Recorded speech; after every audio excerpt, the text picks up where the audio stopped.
NovelStream presents The Empire of the Ants by Herbert George Wells. Chapter 1. When Captain Jarrillo received instructions to take his new gunboat, the Benjamin Constant, to Batama on the Batamo arm of the Guaramadima and there assist the inhabitants against a plague of ants, he suspected the authorities of mockery. His promotion had been romantic and irregular, the affections of a prominent Brazilian lady and the captain's liquid eyes had played a part in the process, and the Diario and O Futuro had been lamentably disrespectful in their comments. He felt he was to give further occasion for disrespect. He was a Creole, his conceptions of etiquette and discipline were pure-blooded Portuguese, and it was only to Holroyd, the Lancashire engineer, who had come over with the boat, and as an exercise in the use of English, his th sounds were very uncertain, that he opened his heart. "It is in effect," he said, "to make me absurd. What can a man do against ants? Day come, day go. They say," said Holroyd, "that these don't go. That chap you said was a Sambo, Zambo. It is a sort of mixture of blood." "Sambo. He said the people are going."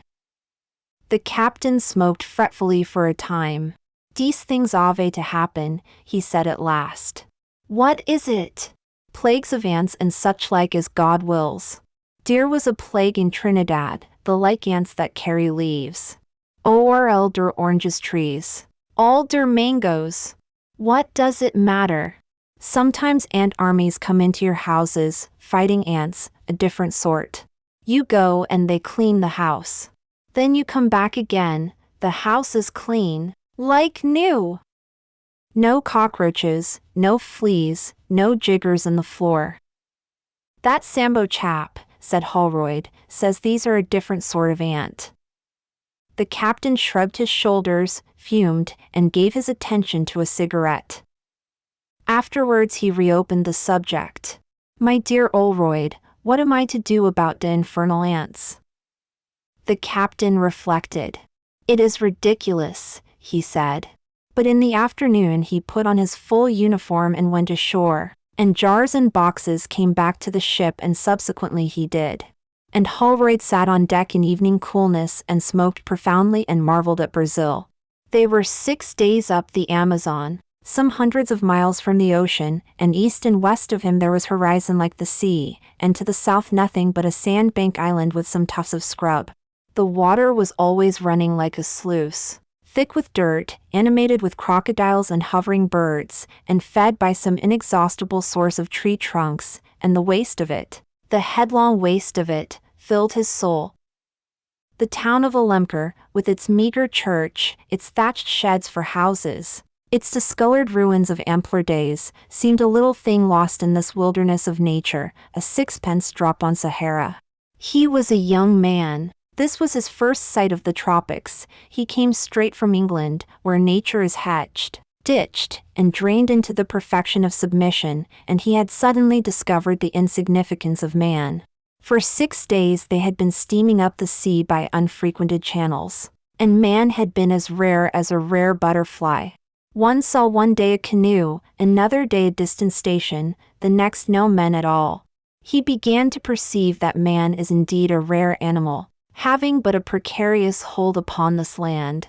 He perceived it more clearly as the days passed, and he made his devious way to the Batamo, in the company of this remarkable commander, who ruled over one big gun, and was forbidden to waste his ammunition. Holroyd was learning Spanish industriously, but he was still in the present tense and substantive stage of speech, and the only other person who had any words of English was a black stoker, who had them all wrong. The second in command was a Portuguese, de Cunha, who spoke French, but it was a different sort of French from the French Holroyd had learned in Southport, and their intercourse was confined to politenesses and simple propositions about weather. And the weather, like everything else in this amazing new world, the weather had no human aspect, and was hot by night and hot by day, and the air steam, even the wind was hot steam, smelling of vegetation in decay, and the alligators and the strange birds, the flies of many sorts and sizes, the beetles, the ants, the snakes and monkeys seemed to wonder what man was doing in an atmosphere that had no gladness in its sunshine and no coolness in its night. To wear clothing was intolerable, but to cast it aside was to scorch by day, and expose an ampler area to the mosquitoes by night. To go on deck by day was to be blinded by glare, and to stay below was to suffocate. And in the daytime came certain flies, extremely clever and noxious about one's wrist and ankle. Captain Jarlow, who was Holroyd's sole distraction from these physical distresses, developed into a formidable bore, telling the simple story of his heart's affections day by day, a string of anonymous women, as if he was telling beads. Sometimes he suggested sport, and they shot at alligators, and at rare intervals they came to human aggregations in the waste of trees, and stayed for a day or so, and drank and sat about, and one night danced with Creole girls, who found Holroyd's poor elements of Spanish, without either past tense or future, amply sufficient for their purposes. But these were mere luminous chinks in the long gray passage of the streaming river, up which the throbbing engines beat. A certain liberal heathen deity, in the shape of Demi-John, held seductive court aft, and it is probable, forward. But Jarlow learned things about the ants, more things and more, at this stopping place and that, and became interested in his mission. "They are a new sort of ant," he said. "We have got to be, what do you call it? Entomology? Big. 5 centimeters. Some bigger. It is ridiculous. We are like monkeys, sent to pick insects, but they are eating up the country." He burst out indignantly. "Suppose, suddenly, there are complications with Europe. Here am I, soon we shall be above the Rio Negro, and my gun, useless." He nursed his knee and mused. "Those people who were dear at the dancing place, they have come down. They have lost all they got. The ants come to their house one afternoon. Everyone run out. You know when the ants come everyone runs out and they go over the house. If you stayed they'd eat you. See? Well, presently they go back, they say, the ants have gone. The ants aven't gone. They try to go in, the sun, goes in. The ants fight. Swarm over him? Bite him. Presently he comes out again, screaming and running. He runs past them to river. See? He get into the water and drowns the ants, yes." Jarlow paused, brought his liquid eyes close to Holroyd's face, tapped Holroyd's knee with his knuckle. "That night he dies, just as if he was stung by snake." "Poisoned by the ants?" "Who knows?" Jarlow shrugged his shoulders. "Perhaps they bit him badly. When I joined this service I joined to fight men. These things, these ants, they come and go. It is no business for men." After that he talked frequently of ants to Holroyd, and whenever they chanced to drift against any speck of humanity in that waste of water and sunshine and distant trees, Holroyd's improving knowledge of the language enabled him to recognize the ascendant word sauba, more and more completely dominating the whole. He perceived the ants were becoming interesting, and the nearer he drew to them the more interesting they became. Jarlow abandoned his old themes almost suddenly, and the Portuguese lieutenant became a conversational figure. He knew something about the leaf-cutting ant, and expanded his knowledge. Jarlow sometimes rendered what he had to tell to Holroyd.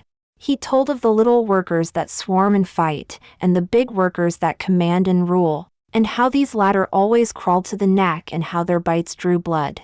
He told how they cut leaves and made fungus beds, and how their nests in Caracas are sometimes 100 yards across. 2 days the 3 men spent disputing whether ants have eyes. The discussion grew dangerously heated on the second afternoon, and Holroyd saved the situation by going ashore in a boat to catch ants and see. He captured various specimens and returned, and some had eyes and some hadn't. Also, they argued, do ants bite or sting? "These ants," said Jarlow, after collecting information at a rancho, "have big eyes. They don't run about blind, not as most ants do. No. They get in corners and watch what you do. And they sting? Asked Holroyd. Yes. They sting. There is poison in the sting. He meditated. I do not see what men can do against ants. They come and go. But these don't go. They will, said Geraldo. Past Tamanda there is a long low coast of 80 miles without any population, and then one comes to the confluence of the main river and the Badamo arm, like a great lake. And then the forest came nearer, came at last intimately near. The character of the channel changes, snags abound, and the Benjamin Constant moored by a cable that night, under the very shadow of dark trees. For the first time for many days came a spell of coolness, and Holroyd and Geraldo sat late, smoking cigars and enjoying this delicious sensation. Geraldo's mind was full of ants and what they could do. He decided to sleep at last, and lay down on a mattress on deck, a man hopelessly perplexed. His last words, when he already seemed asleep, were to ask, with a flourish of despair, what can one do with ants? The whole thing is absurd. Holroyd was left to scratch his bitten wrists, and meditate alone. He sat on the bulwark and listened to changes in Geraldo's breathing until he was fast asleep, and then the ripple and lap of stream took his mind, and brought back that sense of immensity that had been growing upon him since first he had left Para and come up the river. The monitor showed but one small light, and there was first a little talking forward and then stillness. His eyes went from the dim black outlines of the middle works of the gunboat towards the bank, to the black overwhelming mysteries of forest, lit now and then by a firefly, and never still from the murmur of alien and mysterious activities. It was the inhuman immensity of this land that astonished and oppressed him. He knew the skies were empty of men, the stars were specks in an incredible vastness of space, he knew the ocean was enormous and untamable. But in England he had come to think of the land as man's.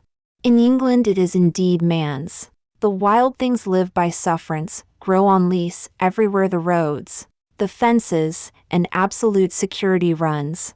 In an atlas, too, the land is man's, and all colored to show his claim to it, in vivid contrast to the universal independent blueness of the sea. He had taken it for granted that a day would come when everywhere about the earth, plow and culture, light tramways, and good roads, and ordered security, would prevail. But now he doubted. This forest was interminable, it had an air of being invincible, and man seemed at best an infrequent precarious intruder.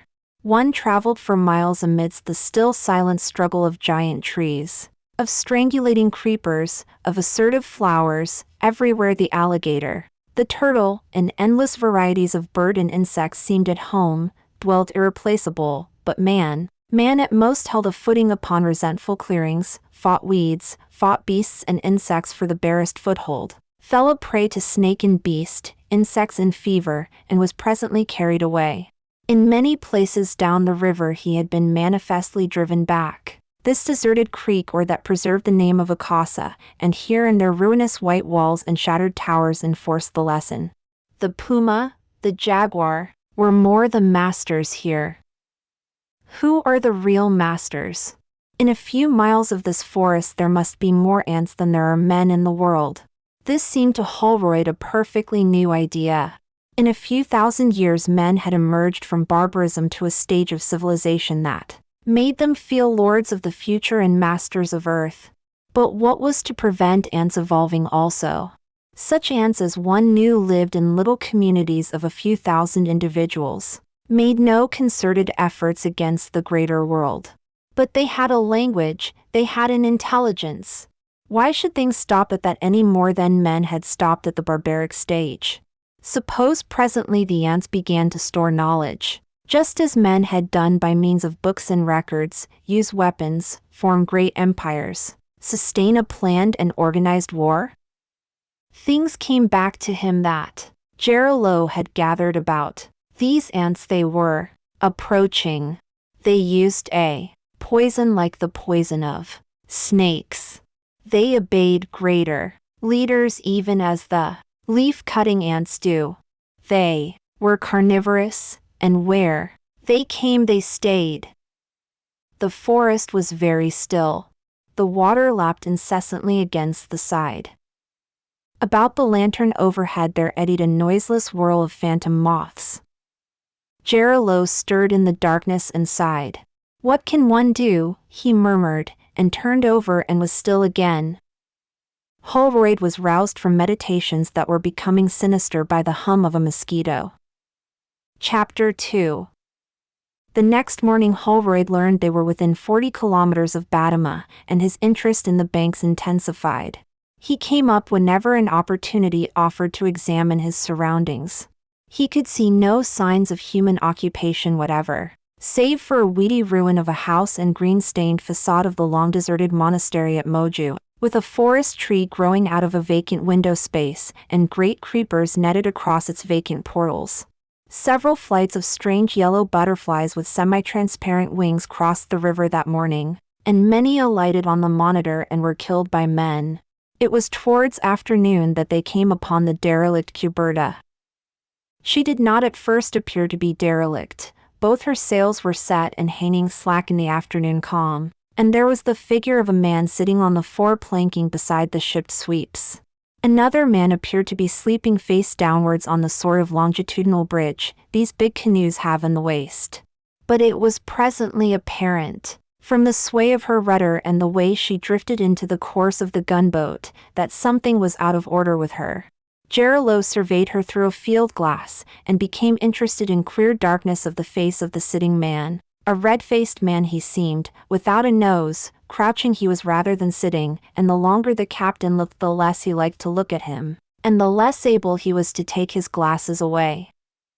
But he did so at last, and went a little way to call up Holroyd. Then he went back to hail the Cuberta. He hailed her again, and so she drove past him. Santa Rosa stood out clearly as her name. As she came by and into the wake of the monitor, she pitched a little, and suddenly the figure of the crouching man collapsed as though all its joints had given way. His hat fell off. His head was not nice to look at, and his body flopped lax and rolled out of sight behind the bulwarks. "Carumba!" cried Jarilo, and resorted to Holroyd forthwith. Holroyd was halfway up the companion. "Did you see dat?" said the captain. "Dead," said Holroyd. "Yes. You'd better send a boat aboard. There's something wrong." "Did you, by any chance, see his face?" "What was it like?" "It was, ugh! I have no words." And the captain suddenly turned his back on Holroyd and became an active and strident commander. The gunboat came about, steamed parallel to the erratic course of the canoe, and dropped the boat with Lieutenant de Cunha and 3 sailors to board her. Then the curiosity of the captain made him draw up almost alongside as the lieutenant got aboard, so that the whole of the Santa Rosa deck and hold was visible to Holroyd. He saw now clearly that the sole crew of the vessel was these 2 dead men, and though he could not see their faces, he saw by their outstretched hands, which were all of ragged flesh, that they had been subjected to some strange exceptional process of decay. For a moment his attention concentrated on these 2 enigmatical bundles of dirty cloths and laxly flung limbs, and then his eyes went forward to discover the open hold piled high with trunks and cases, and aft, to where the little cabin gaped inexplicably empty. Then he became aware that the planks of the middle decking were dotted with moving black specks. His attention was riveted by these specks. They were all walking in directions radiating from the fallen man. In a manner, the image came, unsought to his mind, like the crowd dispersing from a bullfight. He became aware of Jarilo beside him. "Capo," he said, "have you your glasses? Can you focus as closely as those planks there?" Jarilo made an effort, grunted, and handed him the glasses. There followed a moment of scrutiny. "It's ants," said the Englishman, and handed the focused field glasses back to Jarilo. His impression of them was of a crowd of large black ants, very like ordinary ants except for size, and for the fact Some of the larger of them bore a sort of clothing of gray, but at the time his inspection was too brief for particulars. The head of Lieutenant de Cunha appeared over the side of the cuberta, and a brief colloquy ensued. "You must go aboard," said Gerillo. The lieutenant objected that the boat was full of ants. "You have your boots," said Gerillo. The lieutenant changed the subject. "How did these men die?" he asked. Captain Gerillo embarked upon speculation that Holroyd could not follow, and the two men disputed with a certain vehemence. Holroyd took up the field glass and resumed his scrutiny, first of ants and then of the dead man amidships. He has described these ants to me very particularly. He says they were as large as any ants he has ever seen, black and moving with a steady deliberation very different from the mechanical fussiness of the common ant. About 1 in 20 was much larger than its fellows, and with an exceptionally large head. These reminded him at once of the master workers who are said to rule over the leaf-cutter ants. Like them, they seemed to be directing and coordinating the general movements. They tilted their bodies back in a manner altogether singular, as if they made some use of the 4 feet. And he had a curious fancy that he was too far off to verify that most of these ants of both kinds were wearing accoutrements, had things strapped about their bodies by bright white bands like white metal threads. He put down the glasses abruptly, realizing that the question of discipline between the captain and his subordinate had become acute. "It is your duty," said the captain, "to go aboard. It is my instructions." The lieutenant seemed on the verge of refusing. The head of one of the mulatto sailors appeared beside him. "I believe these men were killed by ants," said Holroyd abruptly in English. The captain burst into rage. He made no answer to Holroyd. "I have commanded you to go aboard," he screamed to his subordinate in Portuguese. "If you do not go aboard forthwith, it is mutiny, rank mutiny. Mutiny and cowardice. Where is the courage that should animate us? I will have you in irons. I will have you shot like a dog." He began a torrent of abuse and curses. He danced to and fro. He shook his fists. He behaved as if beside himself with rage, and the lieutenant, white and still, stood looking at him. The crew appeared forward, with amazed faces. Suddenly, in a pause of this outbreak, the lieutenant came to some heroic decision, saluted, drew himself together and clambered upon the deck of the cuberta. "Ah," said Gerillo, and his mouth shut like a trap. Holroyd saw the ants retreating before de Cunha's boots. The Portuguese walked slowly to the fallen man, stooped down, hesitated, clutched his coat and turned him over. A black swarm of ants rushed out of the clothes, and de Cunha stepped back very quickly and trod 2 or 3 times on the deck. Holroyd put up the glasses. He saw the scattered ants about the invader's feet, and doing what he had never seen ants doing before.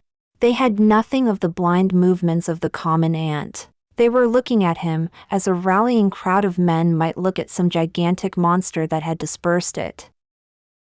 "How did he die?" the captain shouted. Holroyd understood the Portuguese to say the body was too much eaten to tell. "What is there forward?" asked Gerillo. The lieutenant walked a few paces, and began his answer in Portuguese. He stopped abruptly and beat off something from his leg. He made some peculiar steps as if he was trying to stamp on something invisible, and went quickly towards the side. Then he controlled himself, turned about, walked deliberately forward to the hold, clambered up to the fore-decking, from which the sweeps are worked, stooped for a time over the second man, groaned audibly, and made his way back and aft to the cabin, moving very rigidly. He turned and began a conversation with his captain, cold and respectful in tone on either side, contrasting vividly with the wrath and insult of a few moments before. Holroyd gathered only fragments of its purport. He reverted to the field glass, and was surprised to find the ants had vanished from all exposed surfaces of the deck. He turned towards the shadow beneath the decking, and it seemed to him they were full of watching eyes. The cuberta, it was agreed, was derelict, but too full of ants to put men aboard to sit and sleep. It must be towed. The lieutenant went forward to take in and adjust the cable, and the men in the boat stood up to be ready to help him. Holroyd's glasses searched the canoe. He became more and more impressed by the fact that a great if minute and furtive activity was going on. He perceived that a number of gigantic ants, they seemed nearly a couple of inches in length, carrying oddly shaped burthens for which he could imagine no use, were moving in rushes from one point of obscurity to another. They did not move in columns across the exposed places, but in open, spaced outlines, oddly suggestive of the rushes of modern infantry advancing under fire. A number were taking cover under the dead man's clothes, and a perfect swarm was gathering along the side over which da Cunha must presently go.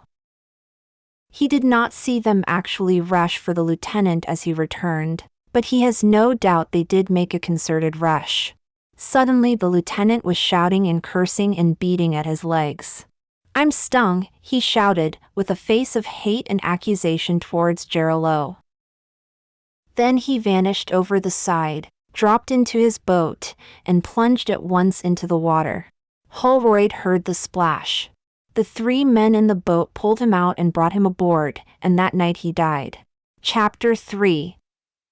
Holroyd and the captain came out of the cabin in which the swollen and contorted body of the lieutenant lay, and stood together at the stern of the Monitor, staring at the sinister vessel they trailed behind them.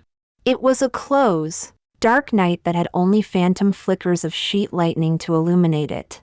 The cuberta, a vague black triangle, rocked about in the steamer's wake, her sails bobbing and flapping, and the black smoke from the funnels, sparklet ever and again, streamed over her swaying masts. Gerolo's mind was inclined to run on the unkind things the lieutenant had said in the heat of his last fever. "He says I murdered him," he protested. "It is simply absurd. Someone had to go aboard. Are we to run away from these confounded ants whenever they show up?" Holroyd said nothing.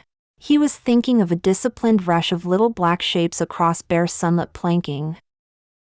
"It was his place to go," harped Gerolo. "He died in the execution of his duty. What has he to complain of? Murdered. But the poor fellow was, what is it? Demented. He was not in his right mind. The poison swelled him, They came to a long silence. "We will sink that canoe, burn it." "And then?" The inquiry irritated Gerolo. His shoulders went up, his hands flew out at right angles from his body. "What is one to do?" he said, his voice going up to an angry squeak. "Anyhow," he broke out vindicatively, "every ant in dat cuberta. I will burn dem alive." Holroyd was not moved to conversation. A distant ululation of howling monkeys filled the sultry night with foreboding sounds, and as the gunboat drew near the black mysterious banks this was reinforced by a depressing clamor of frogs.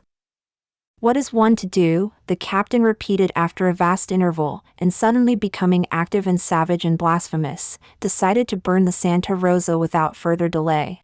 Everyone aboard was pleased by that idea, everyone helped with zest. They pulled in the cable, cut it, and dropped the boat and fired her with tow and kerosene, and soon the cuberta was crackling and flaring merrily amidst the immensities of the tropical night.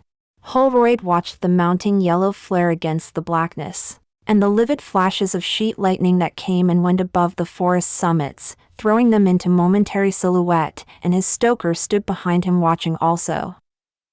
The stoker was stirred to the depths of his linguistics. "Salbago pop, pop," he said. "Wah-ha," and laughed richly. But Holroyd was thinking that these little creatures on the decked canoe had also eyes and brains. The whole thing impressed him as incredibly foolish and wrong, but what was one to do? This question came back enormously reinforced on the morrow, when at last the gunboat reached Batama.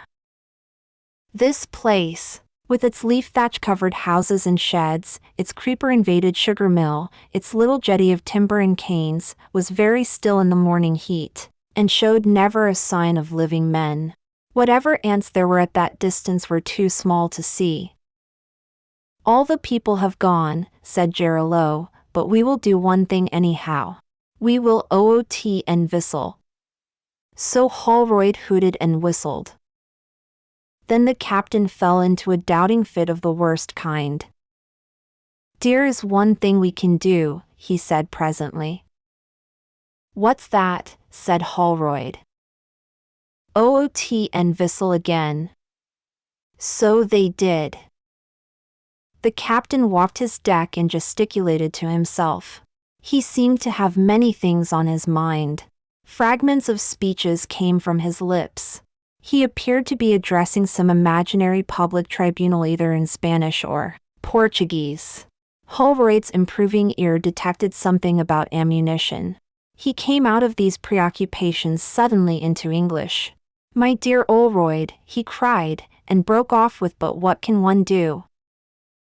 They took the boat and field glasses, and went close in to examine the place.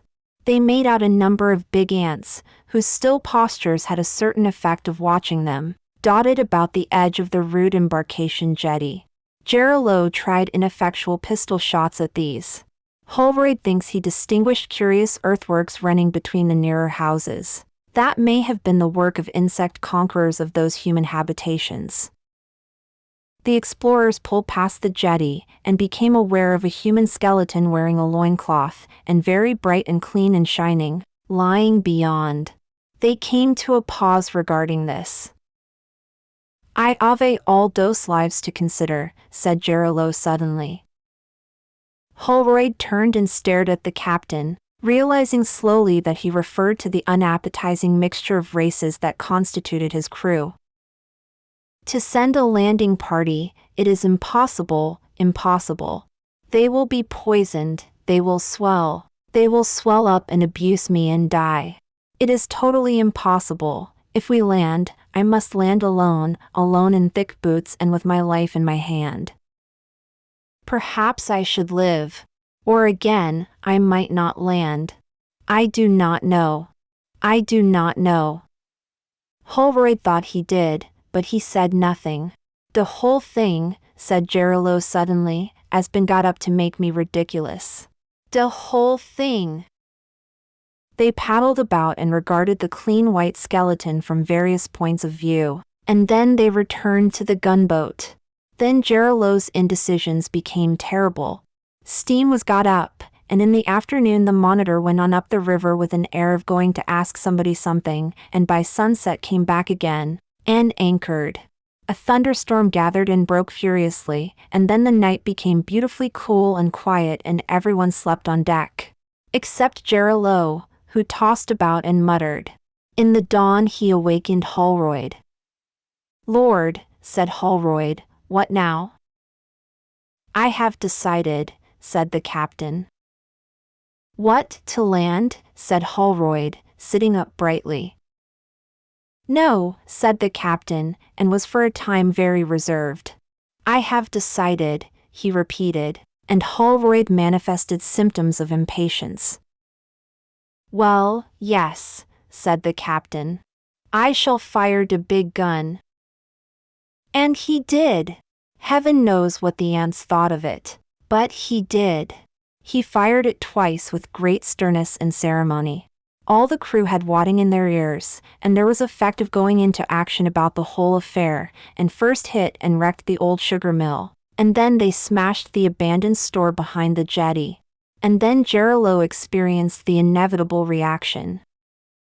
"It is no good," he said to Holroyd. "No good at all. No sort of bally good. We must go back, for instructions. There will be the devil of a row about disammunition. Oh, the devil of a row. You don't know, Holroyd." He stood regarding the world in infinite perplexity for a space. "But what else was there to do?" he cried.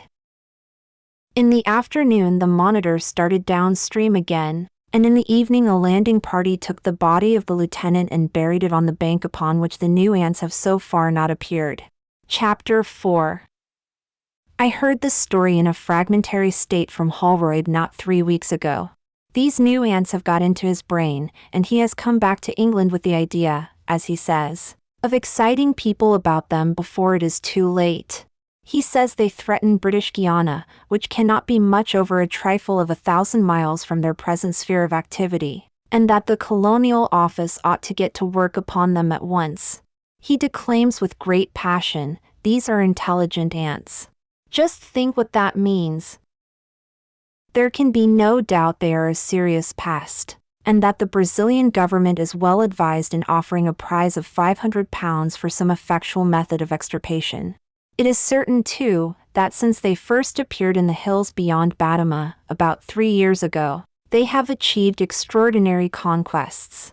The whole of the south bank of the Batamo River, for nearly 60 miles, they have in their effectual occupation. They have driven men out completely, occupied plantations and settlements, and boarded and captured at least one ship.